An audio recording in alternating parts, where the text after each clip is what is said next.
Kábíyèsí arúgbó ọjọ́ agbógbó tó kọjá ogbó ọba mi àgbààgbà tó kọjá àgbàlagbà òrọ́mọníṣẹ́ fàyàtì aláàfin àjọbọ onítìí àánú oníbùgbé ògo mímọ́ lọ́ba tí ń gbébi mímọ́ tí ń jẹ́ mímọ́ mímọ́ lọ́ba tí ń gbébi mímọ́ tí ń ṣe mímọ́ mímọ́ lọ́ba tí ń jẹ́ kàyéfì lóde ọ̀run ọba mi ògbónrajìgídẹ́rù ogun àràbàrìbítí aríbírabàtà awo bí àtẹlẹ̀kẹ̀ awo mọ́ sí gbé ajàmọ́jẹ̀bi adájọ́ láìgbàròyé ọba tí ń jẹ́ mi ni òun la ṣáájú ogun lálọ òun la kẹ́yìn ogun lábọ̀ òun ní ọba ògbé nínú ọmọ ènìyàn fọ̀hún sínú ayé ọba tó wọnú ọmọdé tó sọ̀rọ̀ bí àgbà ọba tó wọnú àgbà tó sọ̀rọ̀ bí ọmọdé ọba tí ń jẹ́ èmi ni kábíyèsí rẹ lónìí mo kí wa mo ní ẹkú iṣẹ́ ojúmọ́re náà lọ́kùnrin mọ́ wa bẹ́ẹ̀ ni mo ní ẹkú iṣẹ́ òní o ojú tẹ́ fi ń wò mí ò ní fọ́ etí yín kò ní di ilé òní ná yín bẹ́ẹ̀ mà bẹ́ẹ̀ sà ọ̀nà òní náà yín ẹ ò ní rógun ẹkún ẹ ò ní rógun ọ̀fọ̀ nínú oṣù tuntun tá a wọ̀ yìí oṣù ìtura ló máa jẹ́ fún gbogbo wa oṣù oore ọ̀fẹ́ oṣù àlàáfíà month of grace. This is month of grace and I pray for everyone that is watching me at home and abroad. I say that this month will bring you good tidings. Doors will open for you. Every door of opportunity that you have lost, the Lord will open it for you in the name of Jesus. Every door of blessing, of testimony that has opened for you, any hand, evil hand that want to shut it against you, shall be withered in the name of Jesus. I declare to everybody that this month shall be your month. Shall be your month of unending testimony, month of unending grace, month of unstoppable breakthrough, uncommon favor, uncommon success in the name of Jesus. So I greet everybody and I say you are welcome to the month of May. So may the Lord bless you, may the Lord prosper you, may the Lord connect you, may the Lord favor you. May you encounter divine grace. May you encounter divine favor. May you see the favor of God and may you receive the favor of man. Mo kí yín pé ẹ káàbọ̀ sórí ètò yín Kristẹni Ìgbàanì lónìí lórí ètò yẹ ohun tá a fẹ́ ibi tí mo ti sọ̀rọ̀ dé tẹ́lẹ̀ náà ni mo máa tẹ̀síwájú. Ohun tá a fẹ́ sọ̀rọ̀ lé lórí lónìí ó máa gba ká jókòó kí gbogbo àdájọ́ jẹ́ kí ni ká jọ gbé yẹ̀wò. The topic I have come to treat today, it will need also all join together, sit down and meditate together. Kristẹni Ìgbàanì, kí ni Kristẹni Ìgbàanì dálé lórí gan? Kí la ṣe lórí ètò yìí? Ohun tá a ṣe lórí ètò yìí náà ni pé láti mú àwọn èèyàn wa padà bọ̀ sínú ọ̀rọ̀ Ọlọ́run. Láti mú àwọn èèyàn wa padà bọ̀ sípò nínú ọ̀rọ̀ Ọlọ́run. Àwa gẹ́gẹ́ bí ọmọlẹ́yìn Kristi, who are the Christian? We've said this in the beginning of the program, on this television, ABN television show, that who are the Christians? Our Wogagani Christiani. Kilo dega tabi pe won Christiani. Mommy lile, daddy le, say Christiani neyin. Say Christiani je ẹ̀sìn lọ́dọ̀ ti yín ni. Aberu person ni Christiani. Who are these Christians that we're talking about? Are you a Christian? What did they discover in them that made them to call them Christian? There must be a quality, there must be some sin, there must be some signs, there must be some attributes that's discovered in them that make the people desire to call them Christian.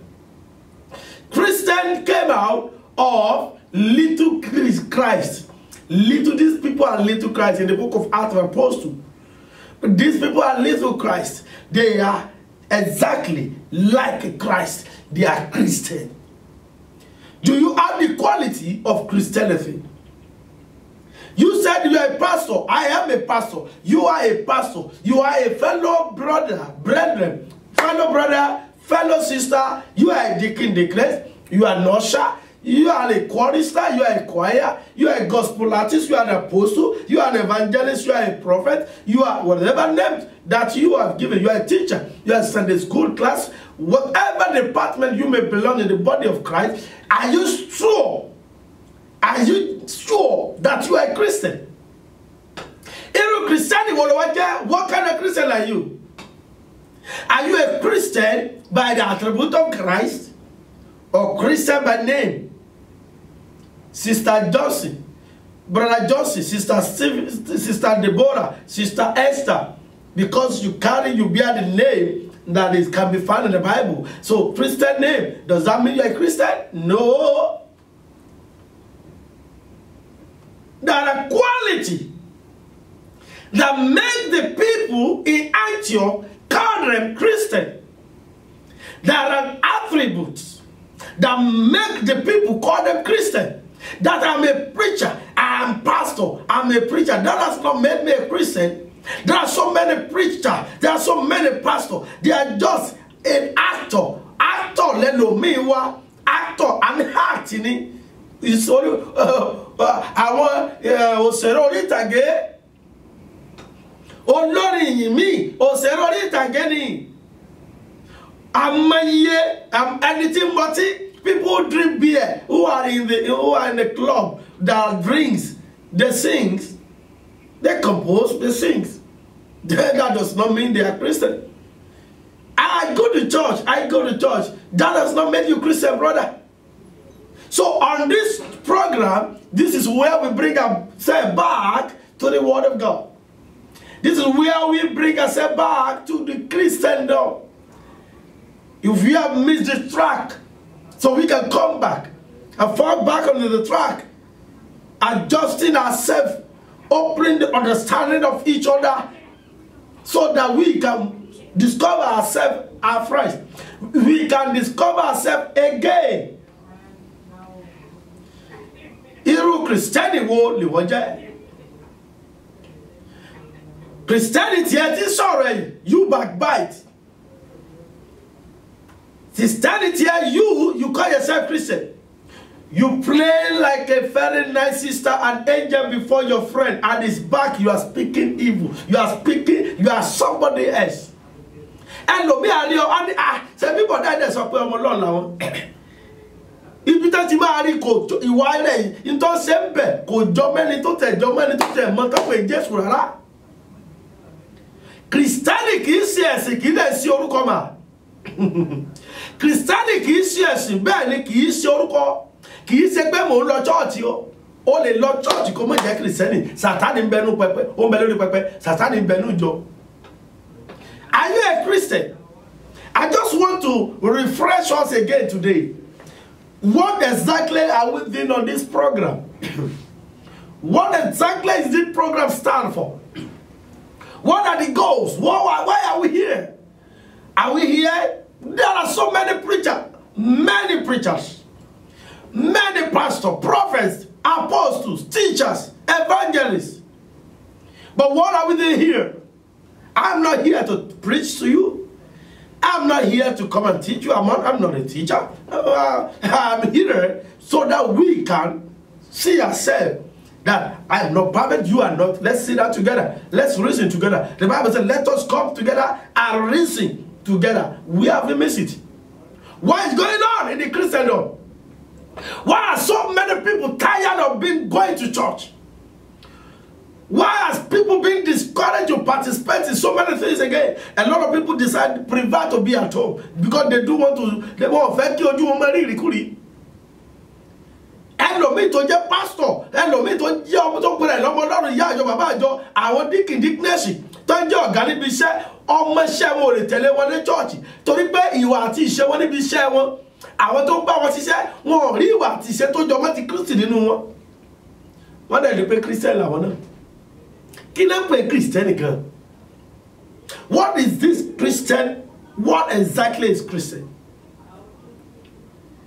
What is Christian all about? Lórí ètò ìlónìí, abala méjì ni mo fẹ́ pín sí. Àkọ́kọ́ mo fẹ́ ṣèrànwá ní iye padà náà kí ni ètò ìdálé lórí gan pa. ẹ rí pé a ti sọ̀rọ̀ lórí ẹ̀ ní ọdún tó kọjá nígbà tí ètò ìbẹ̀rẹ̀ ṣùgbọ́n lọ́dún yìí àti ìpadà tó sọ̀rọ̀ díẹ̀ lórí ẹ̀ mo tún wò pé torí àǹfààní àwọn tó ṣe ń darapọ̀ mọ́ wa tó ń wò mí fún ìgbà àkọ́kọ́ pé kìrìsìtẹ́nì ìgbanìkan kí ni ètò ìdálé lórí ṣé ìwàásù nìkan là ń wàásù lórí bí ni rárá o oníwàásù pọ̀ káàkiri. There are so many programs we run on this ABN television. We have pastors, we have preachers, we have apostles, we have prophets. Here I am to come together as the same in the body of Christ, to come together and reason together. Are we truly Christian by calling? Are we Christian? Ask yourself in the home. Ask your husband. Ask yourself as a husband. Ask yourself as a wife. Ask yourself as a children. Ask yourself as a family. Am we a Christian? Am I a Christian? Am I being called Christian because of my name? Because I go to church? Because I sing? Because I'm a minister? Because I'm a chorister? Because I'm a deacon? Or because I pay tithe? That has not made you Christian. Kí ni Kristẹni? Kí ni Kristẹni jẹ́? Lórí ètò yìí Kristẹni ìgbàanì. Àwọn wo ni Kristẹni ìgbàanì? Àwọn wo ni Kristẹni òde òní? Mo ń bọ̀ tí n bá padà dé. A wá tẹ̀síwájú ní pẹrẹwu ẹ̀jẹ̀ lókè lọ́nà.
Ẹ káàbọ̀ padà sórí ètò yín ètò wa Kristẹni ìgbàanì. Bí mo ti sọ bọ̀ lẹ́kọ̀ọ́ ká tó lọ sókè lọ́hùn-ún. Mo ní àwọn wo ni Kristẹni látijọ́? Àwọn wo ni Kristẹni lóde òní? Who are the Christians as of old? And who are the Christians of nowadays? What type of Christianity are we practicing today? And what type of Christianity are they practicing then? What are the differences? What are the qualities they discovered in them that made the people call them Christian? Acts of Apostles chapter 11, Acts of Apostles chapter 11, reading number 26. Acts of Apostles chapter 11, reading from number 26. And when he had found him, he brought him to Antioch. So it was that for a whole year. So it was that for a whole year, they assembled with the church. They assembled with the church. Listen to me. There is a church before they call them Christian. Hello? There is a church. You can go to church and not be a Christian. You can be a singer. You can be a preacher in a church and not be called, be a Christian. Today, I want every one of us to examine yourself and be faithful to yourself wherever you are and look at yourself. Am I truly a Christian? Or Christian by name? Christian by title, pastor, prophet? Even those who are not ordained, those who are not... I remember when I was working as a... I was working with the people who build house, people who construct house in Nigeria. We call our to say laborer who work as with the people who construct houses. So now there is this man. They used to call him pastor. Then I thought he being called pastor that he was actually a pastor. Then one day I said, pastor, only yes. I said, well, where do you worship? Where is your church? Then I said, pastor, where is your church? He laughed. He said, he didn't go to church as that. I said, but they call you pastor. Why you not go to church? So why you not going to church? On this program, Lori Etoiloni, we are going to break it down. Are you a Christian because you go to church? Are you a Christian because of the name they call you? Are you a Christian because of your title? What type of Christian are you? Lori Etoiloni,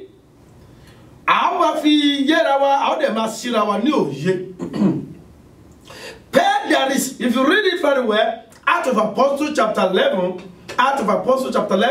from number 26, if you read it again, and when he had found him, he brought him to Antioch. So it was that for a whole year they assembled with a church and taught a great many people. They assembled in a church. He assembled with the people in the church and he also taught them.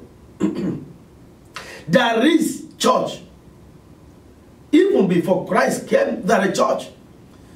And those people also thought they are Christian. There is church. There are churches.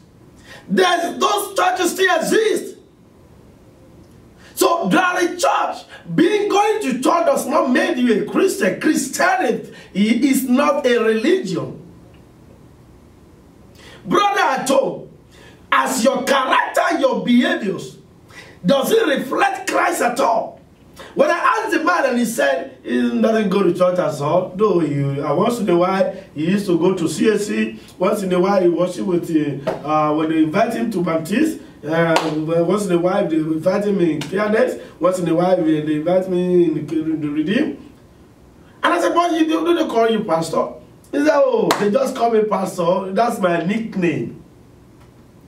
You can be called pastor, and that pastor can be just nickname. Nickname. Your nickname may be pastor. You may not reflect anything that has to do with pastor. Are you a Christian? Mommy, ask yourself.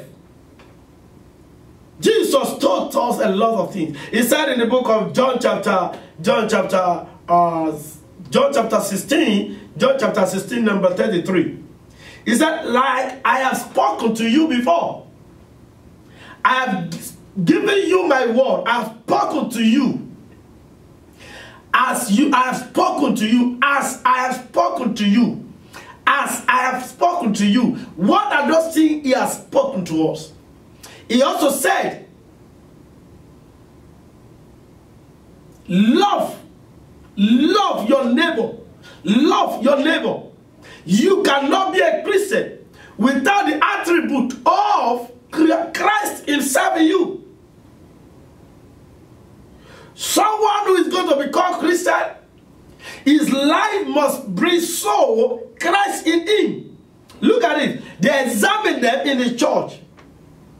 They were examining them in the church.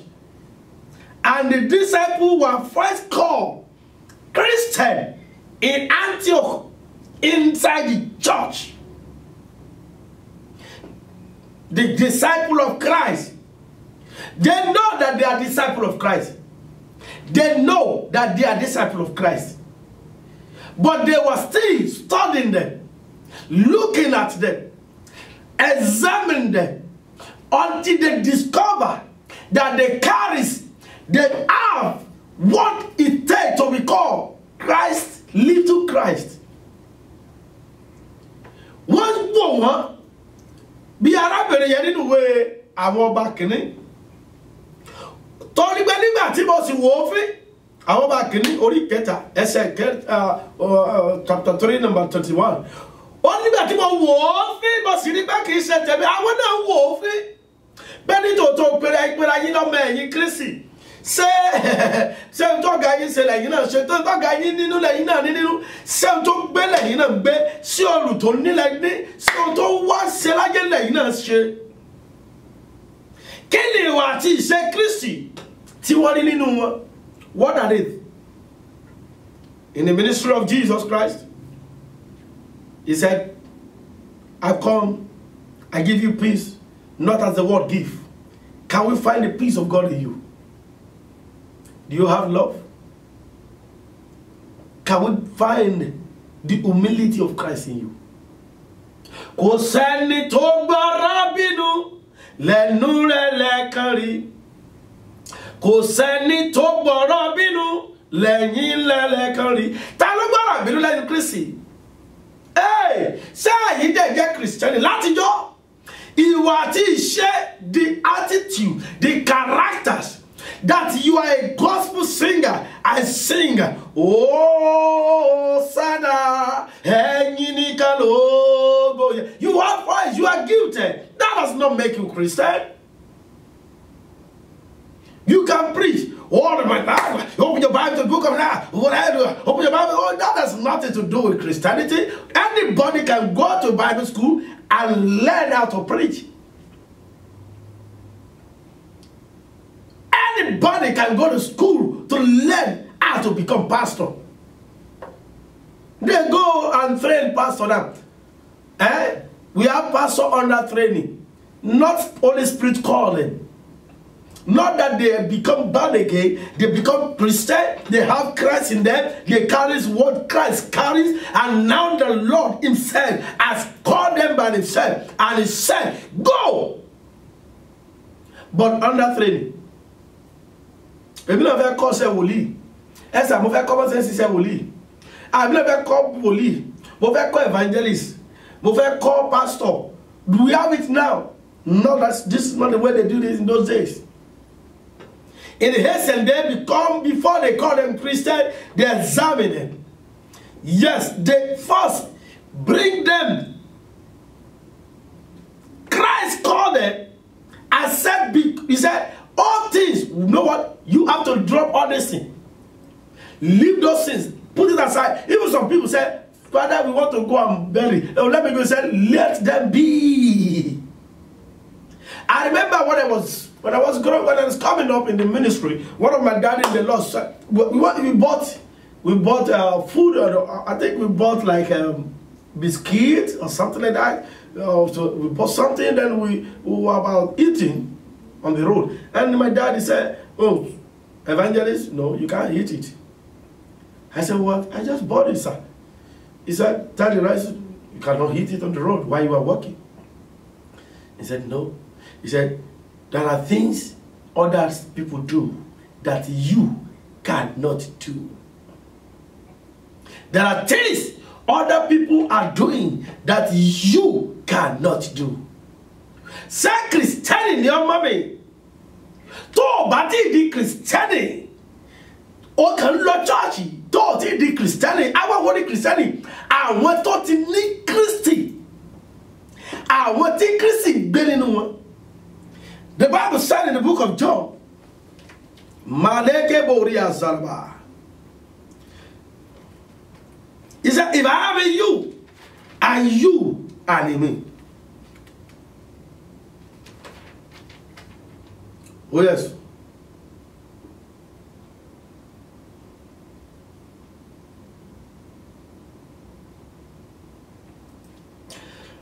The book of John chapter 15, reading number 7. John chapter 15, reading number 7. Oh my God. Are you a Christian? He said, what did he say? He said, if you abide in me, if you abide in me, if I abide in Christ, if you abide in Christ, if you abide in Christ, and Christ abide in you, if you abide in Christ and Christ abide in you, somebody who wants to abide in Christ will put aside everything that Christ does not want. Anything over the Christianity, everything that Christ does not want, you want to put it aside. You do not want to do it. You don't want to interfere in it. You don't want to be partaker of it. Blessed are people who does not sit in the seat of mocker or what? Sinners. You remember you are a Bible scholar. Say Christianity, you mommy. Olórí ẹ̀mí ni, oníwàásù ni, wòlíì ni sà. Kódà deacon ni, deaconess ni. Ah, bẹ́ẹ̀ ni, Mada Kutaya, ẹ lè fèdè fọ̀, ẹ lè sọ̀rọ̀. Ah, you are good in preaching. You are a gospel musician. You are a gospel answer art film ni. Say Christian bẹ́ẹ̀ nínú wa. Say Christian ni wá ní tòótọ́. Ǹjẹ́ ìgbé ayé wa, the gathering we have today, is it not a cooperative, like a cooperative gathering or society club? Say àti sọ di society club. The gathering we are gathering up today, is it the gathering of the Christian? People who genuinely have Christ in them, and Christ is also in them, who reflect Christ. You are this yellow me, who pay any Christian. If you are this shame, in your Christian.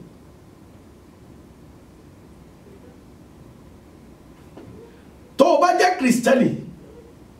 Bíbélì wípé àwọn kan wọ̀nyí ló gbọ́dọ̀ sá fún. You know it.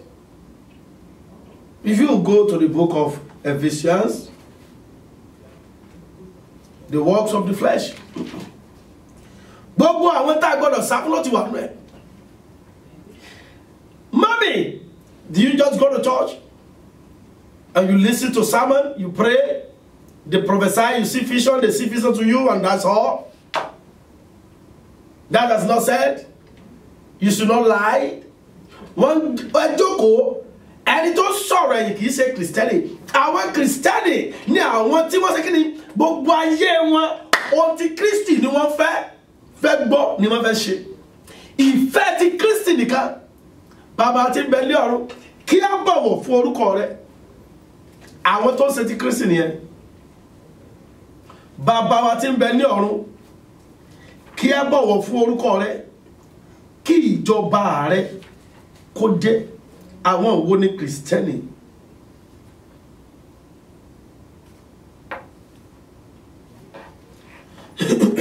Àwọn wo ni Kristẹni? Àwọn tó jẹ́ Kristẹni, àwọn ló ń sọ pé Our Father in heaven, hallowed be thy name. Your kingdom come into our life. We do not want, he said, even though you are in the world, but you are not of the world.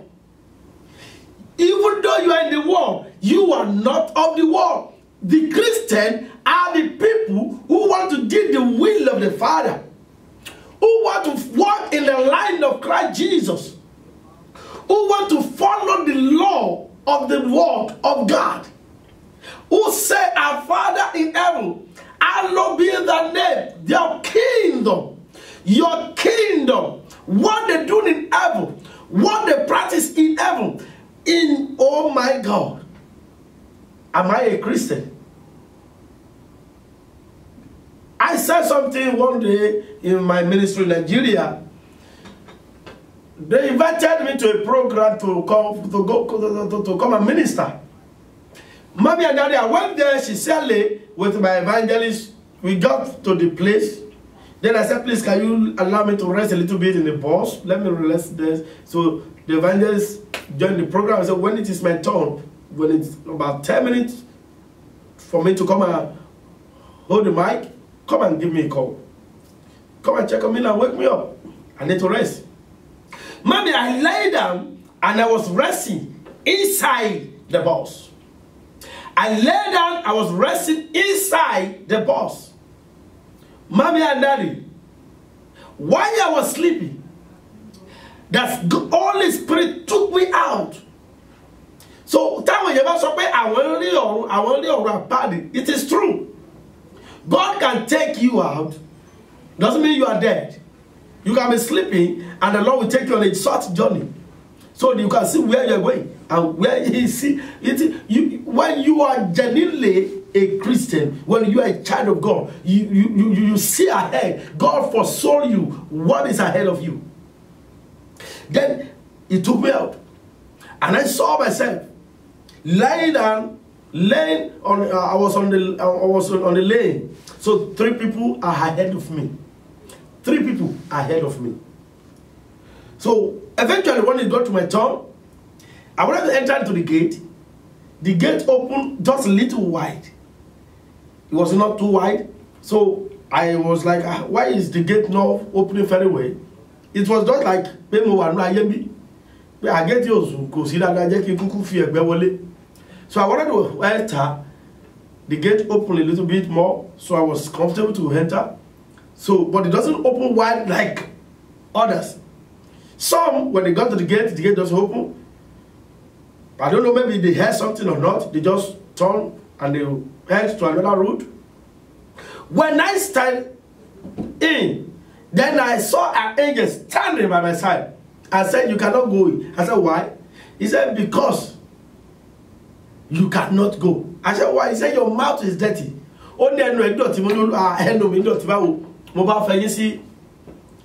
The gate was like a glass, transparent. Because you don't let me. Only and dirty. Over ficas, only Cassile. Omiwa Jadi, Omiwa warm. Only take little water, put it in your mouth, and split it. Then I put the little water, I shook my mouth, I split it. By the time those things came out, I saw maggot flushing out of my mouth. I was like, where is this maggot coming from? Is my teeth having a problem? He said, no. He said, see. Because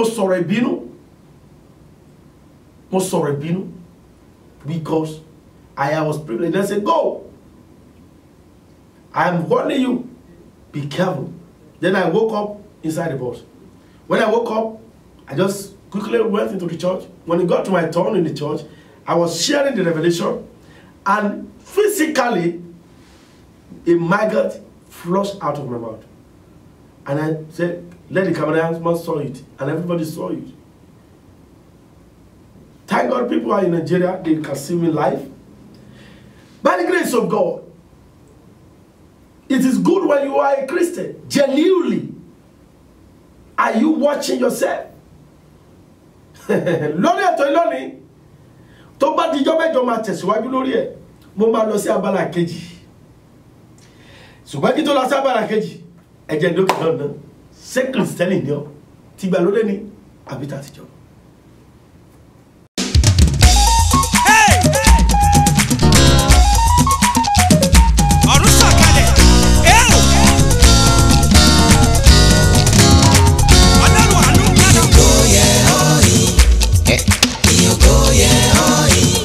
Baba o, Iyogo ye oyi. Mapawa Baba o, Iyogo ye oyi.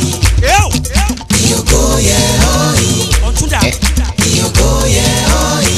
Odupe Baba o, Iyogo ye oyi. Mapawa Baba o, Iyogo ye oyi. Iyogo ye oyi. Iyogo ye oyi. Odupe Baba o, Iyogo ye oyi. Mapawa Baba o, Iyogo ye oyi.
Ṣé ni bàbá wọlé ikú o bàbá mi tún wọlé àìsàn palẹ̀. Mo mọ̀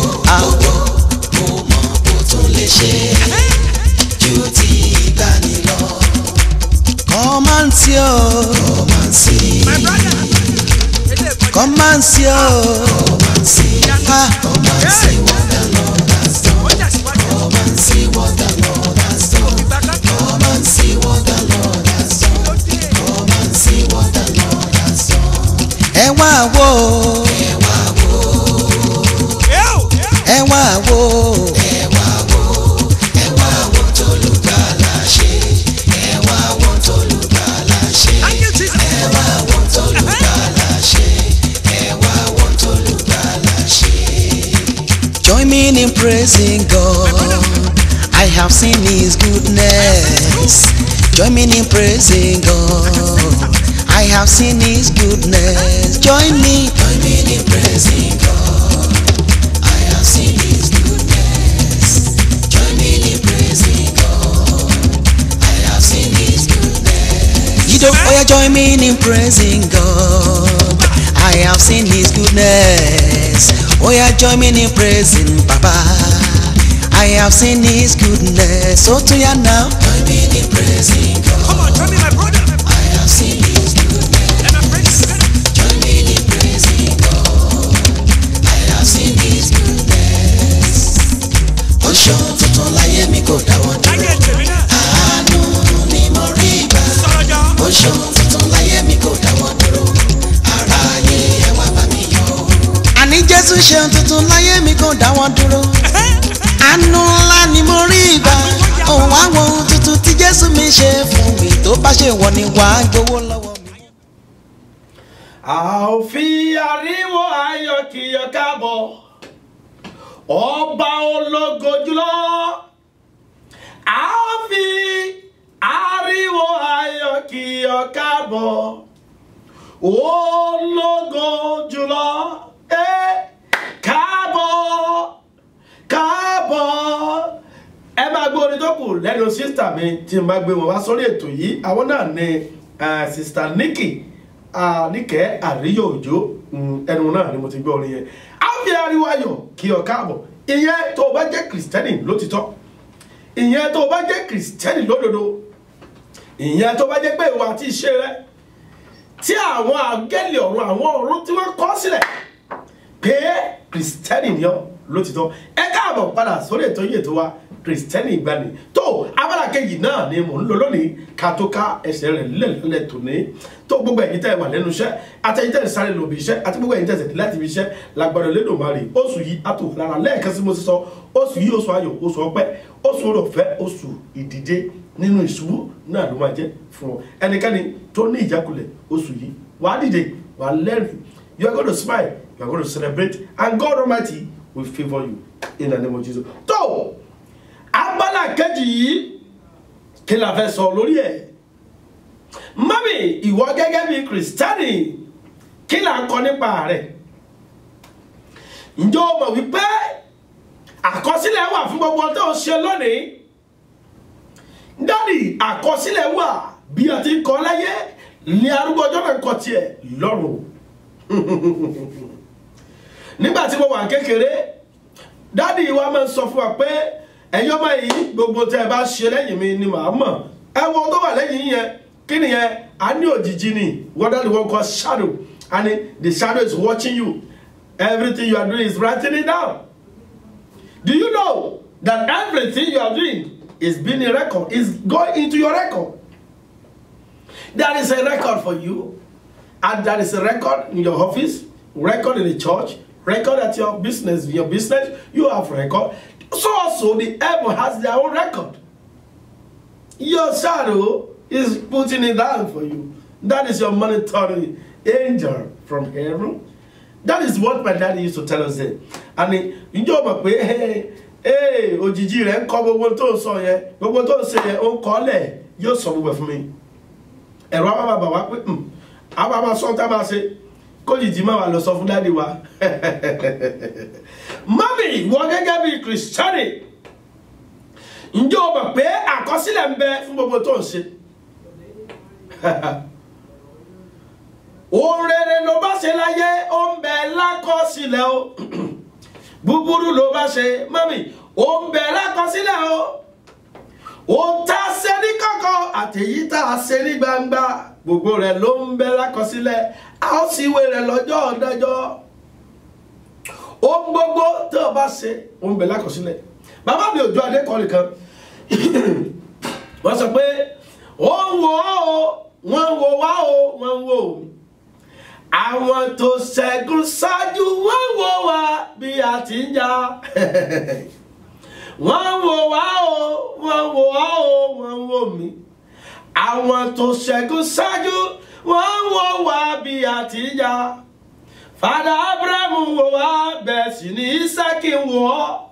Wòlíì Àìsáyà ń wò ọ́ o. Wọ́n wò wá bí a ti ń jà. Mọ́mì, gbogbo tá a ṣe ló ń lọ sákọsílẹ̀. Iye ayé èèyàn mélòó lẹ́yìn ti bàjẹ́ gẹ́gẹ́ bí ẹ ti pera yín Kristẹni? Èèyàn mélòó lẹ ti ṣàkóbá fún? Èèyàn mélòó lẹ ti sọ̀tẹ̀ lẹ́dìtẹ̀mọ́? Tẹ́ kóbá tẹ́ gbèsù? Èèyàn mélòó lẹ ń gbẹ́jọ́ rẹ̀ kiri tẹ́ ń rò ó kiri pé mo máa ba ayé ẹ̀jẹ̀ sẹ́, màá sọ fún pé gbogbo ẹ̀ ló wà lákọọ́lẹ̀ rẹ náà o. Wọ́n kọ sílẹ̀ mọ́mì àbọ̀ ọmọ ni. Àkọsílẹ̀ ń bẹ, ó ń bẹ láyé. Àkọsílẹ̀ ń bẹ, mọ́mì, kódà ó ń bẹ lọ́run. Ohun gbogbo tí mo gbà yẹ ṣe o, ó ń bẹ lákọsílẹ̀ o. Àkọsílẹ̀ ń bẹ, wàá rí lọ́jọ́ ìdájọ́.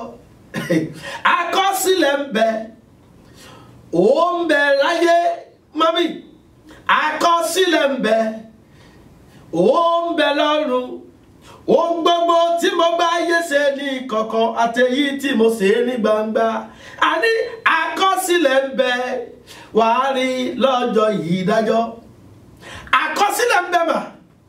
Ó wà mọ̀ ẹ̀ka kì í ṣe ọjọ́ ìdájọ́ nìkan làkọsílẹ̀ yẹn máa bẹ̀rẹ̀ sí ṣiṣẹ́. Àtayé náà ni. Ẹ̀yin bàbá, mummies, daddies, whatever you're doing is in record.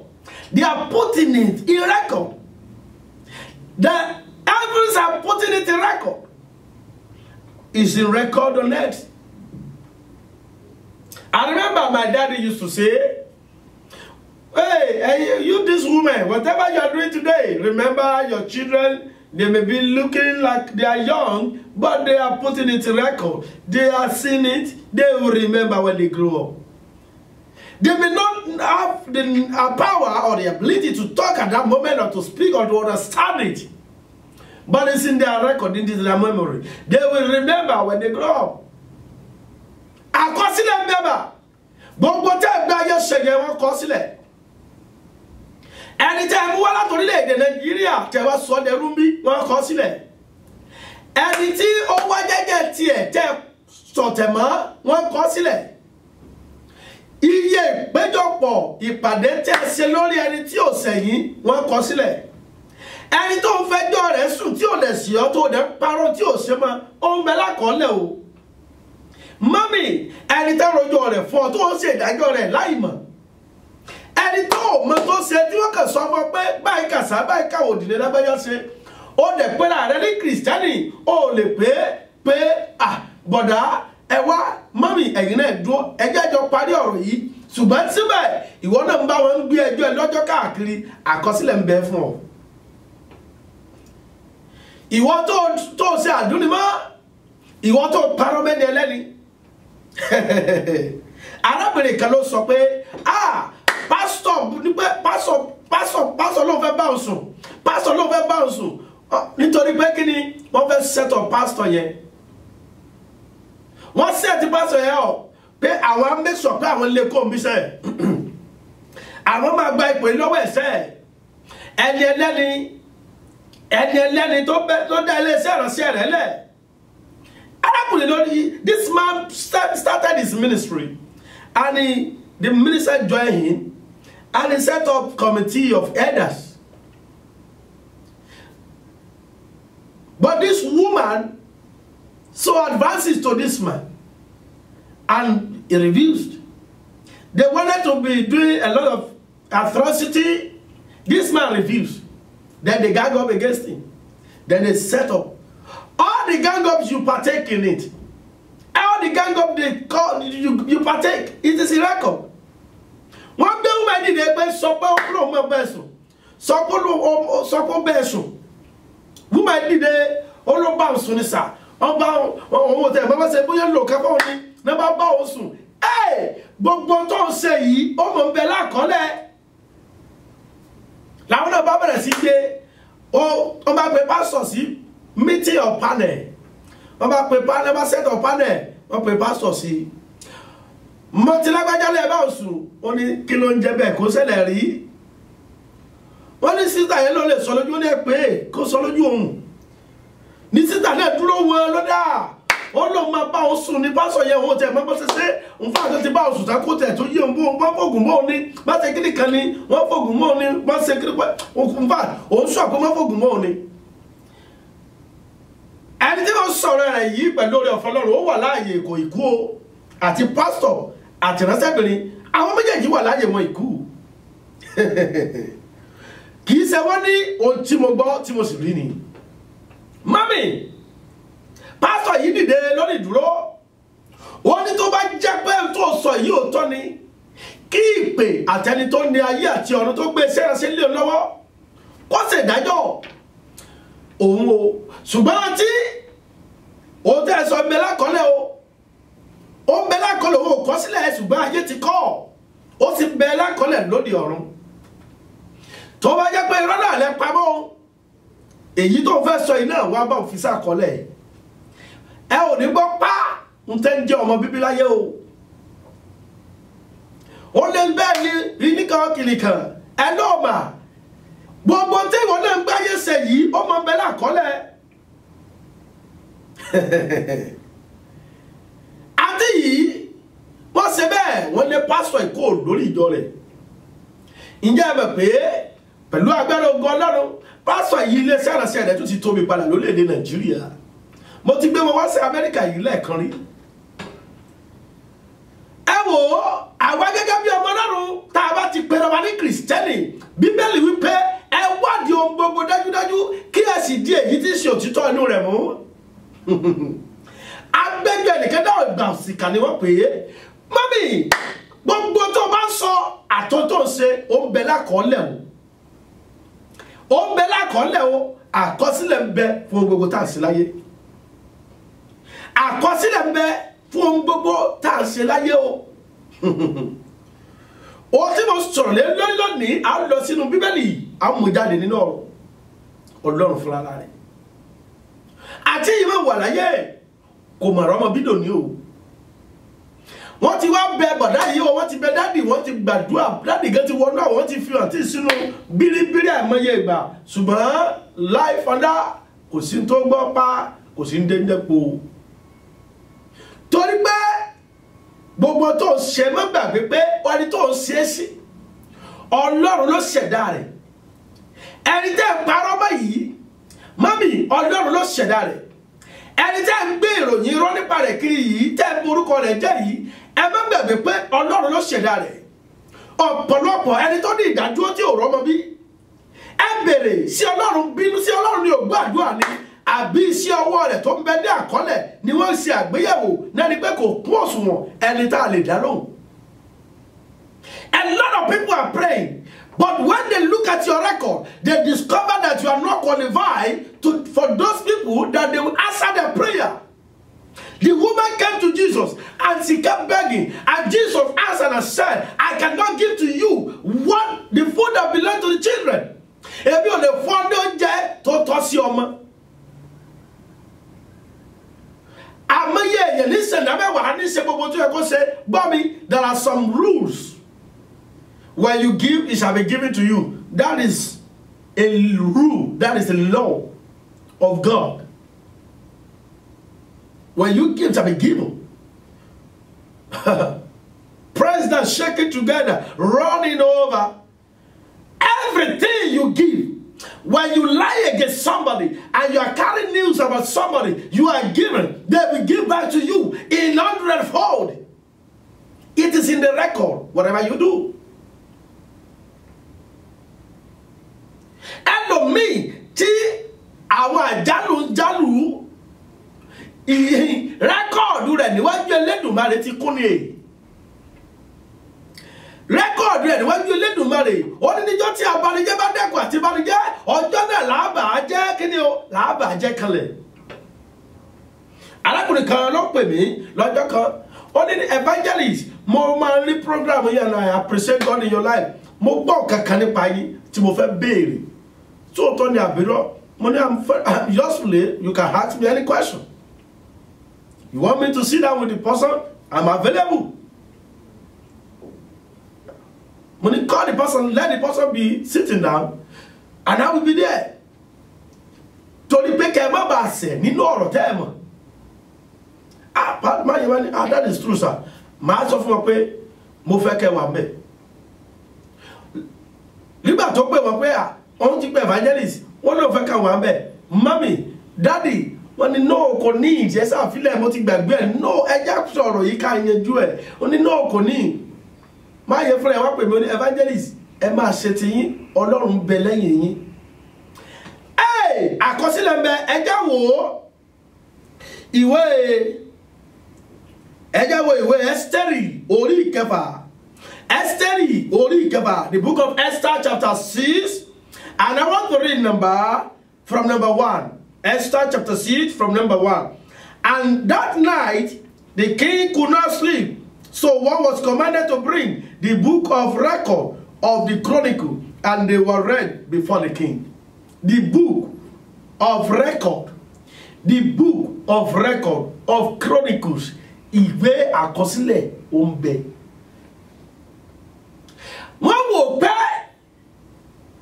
ènìyàn wò láyé pé Mọ́dékáì tọ́ sí ikú, ó pinnu rẹ̀, ó ń gbèrò rẹ̀, ó ń pètò rẹ̀, ó ń pè ọ̀tẹ̀ rẹ̀, ó sì ẹ̀bùmọ̀ lórí, ó ti rìn lórí ẹ̀, ó ti wò ó pé àṣeyọrí ń bẹ lórí kíní yìí, ó máa ṣàṣeyọrí lórí ẹ̀. Àmọ́yé èèyàn ní ò ní àṣeyọrí nítorí pé àkọsílẹ̀ tó ní kò fàyè gbà kí Ọlọ́run fún ní àṣeyọrí lórí ẹ̀.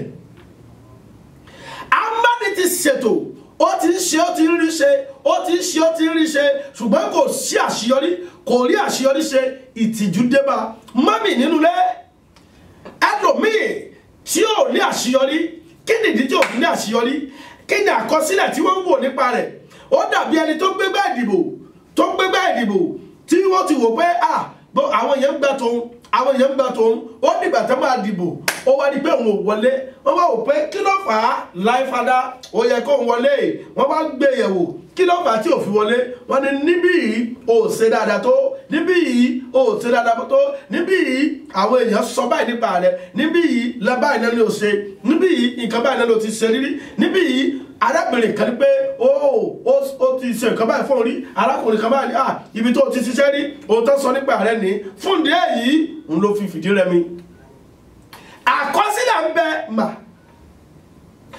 The king ordered that they should bring the book of record. The book of records. Mommy, the youth in the house. Kò sí àkókò fún mi lónìí. Lágbára Ọlọ́run ní ọjọ́ mẹ́jọ á tẹ̀síwájú. Abala méjèèjì náà látún lò lọ́jọ́ mẹ́jọ. Àkọsílẹ̀ ń bẹ fún gbogbo tó ṣe o. Bàbá wòlíì èèyàn mélòó ló ti bá sùn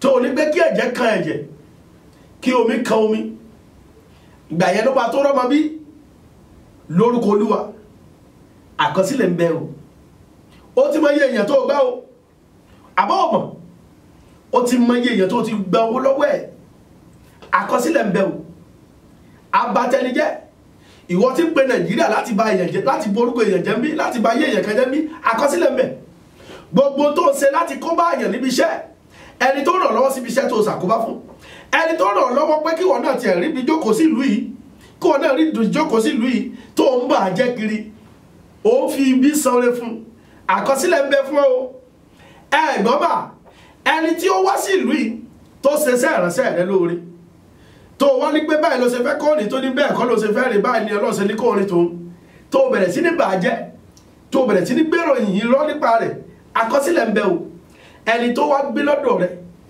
àkọsílẹ̀ ń bẹ ẹni tó gbé lọ́dọ̀ rẹ̀ àkọsílẹ̀ ń bẹ mọ́mì lálẹ́ yìí kó o tó sùn ronú rẹ̀ dáadáa pé kí ni a ti kọ sílẹ̀ nípa àmì bèrè àánú aláàánú lólé Ọlọ́run orí ọ̀fẹ́ ní oṣù yìí oṣù orí ọ̀fẹ́ ni bèrè àánú sí àtúnṣe kí n tó kọ sílẹ̀ nípa rẹ̀ kó tó béèrè ara rẹ̀ lọ́wọ́ rẹ̀ lágbára Ọlọ́run ní ọjọ́ mẹ́jọ a tún tẹ̀síwájú yóò dára fún wa lágbára Elédùmarè ojú tẹ́fẹ́ rí mi ò ní fọ́ etí yín ò ní di ilé òní lé yóò bẹ́ẹ̀ ni ọ̀nà nínà yín arò ní ẹ ò ní mọ ìdààmú lórúkọ Elédùmarè orúkọ tèmi ọmọ yín ó náà ni Evangelist John Kẹ́hìndé Oyèwọlé ọmọ arúgbó ọjọ́ tí ìjọ Mercy of Christ Development Ministry tó wà ní 873 Dulles Avenue Suite 8 Stavon Texas 77477 ẹ lè pè mí sórí ẹ̀rọ ìbánisọ̀rọ̀ mi lórí ẹ̀rọ 346-971-1877